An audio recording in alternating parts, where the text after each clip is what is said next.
Ο δικηγόρος γιος επιστρέφει στο χωριό που μεγάλωσε για να υπερασπιστεί τον δικαστή πατέρα του, ο οποίος κατηγορείται για φόνο. Ο Ρόμπερτ Ντάουνι Τζούνιορ, έτοιμος να γίνει ξανά πατέρας, ιδιαιτέρως ευδιάθετος στη Ρώμη, αντέδρασε με έναν εύγλωτο μορφασμό όταν παρομοίασα την ταραχώδη πορεία του με μια αρχαιοελληνική τραγωδία. It's a pleasure to see you again. Thank you, likewise. You're a cover boy. You're all over the place. Well, you know, the things I do for love. Being Greek, it's safe to say that your life has been some sort of a Greek tragedy with a Hollywood silver lining. What are you haven't done Greek drama? Not yet. You would be great in that. Trust that I will. But it's also safe to say, and that's a question that the judge is the most of you that we have seen in a movie of the real Robert Downey.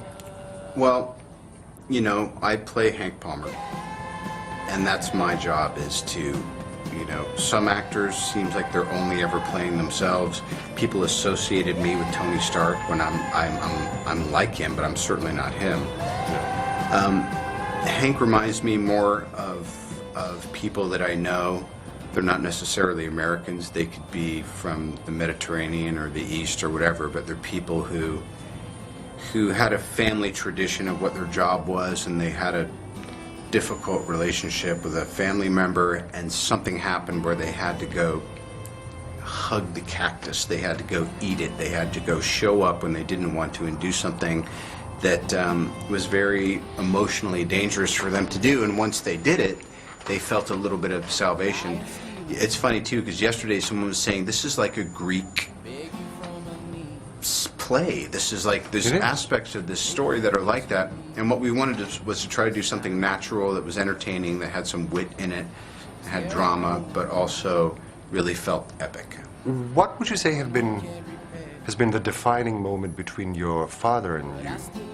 Was it the money that he never gave you, as you said in a TV interview when you asked in a street of New York? It keeps getting less and less, by the way. It used to be $5, now it's $2. Pretty soon it's going to be a nickel. A nickel, yeah.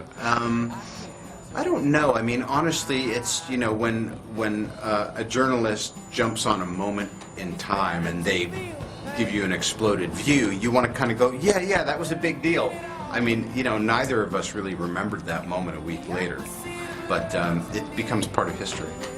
I think, you know, a big thing to overcome with a father and son is like the passing of another family member when it brings you closer together, or some big marker in their lives, a birthday or something like that, because you see, you know, sands of time, you know, falling through.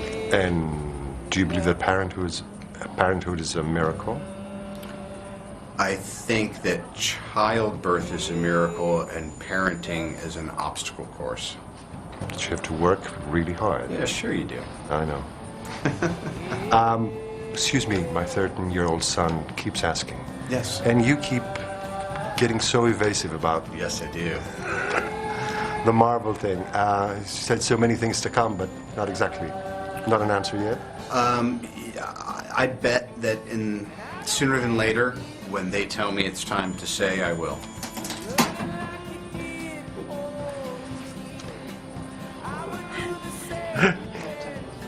Excuse me? One more question.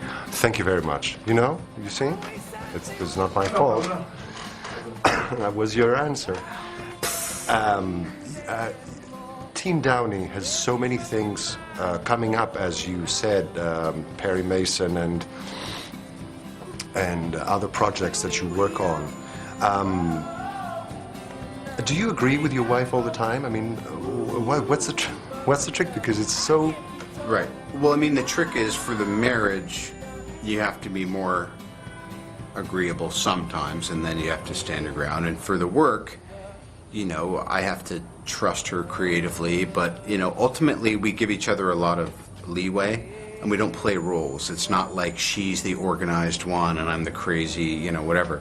Because, you know, sometimes she's extremely creative and I'm trying to ground things in whatever, and I'm a little bit more domestic than she is. So I could talk about pillows and curtains and silverware for hours, and she's like, who cares? So, but now, you know, since we started having kids, she's becoming the real maternal and domestic person in the household. So it's kind of like, you know, a good relationship. You're always kind of like changing roles, and we don't just stick each other in a box, you know. No, it's never even. If you're lucky. Thank you very much.